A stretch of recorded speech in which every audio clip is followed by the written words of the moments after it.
అండి, welcome to Sai Divya silk Nandigama. ఈ necklace చూసారా?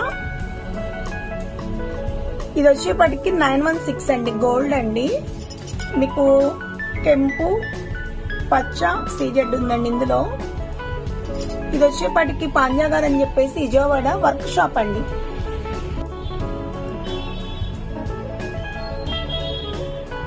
ఈ శారీ వచ్చేటప్పటికి బెనారస్ జార్జెట్ అండి. శారీ మొత్తం మీనాకారి వర్క్ ఉంది చూసారా? ఫాలింగ్ మెటీరియల్ అండి. మీకు బోర్డర్ వచ్చేటప్పటికి ఆరెంజ్ కి పింక్ ఇచ్చాడండి. పింక్ వస్తుందండి, ఆరెంజ్ కి ఆపోజిట్ కాంబినేషన్. బోర్డర్ ఏదొచ్చిందో బ్లౌజ్ అదే ఇచ్చారండి. చక్కగా మీనాకారి వర్క్ వచ్చింది. బ్లౌజ్ అంతా చిన్న చిన్న బూటీస్ వచ్చినాయి. సరే పళ్ళు ఎంత గ్రాండ్ గా ఇచ్చాడో, మొత్తం మీనాకారి వర్క్ వచ్చింది.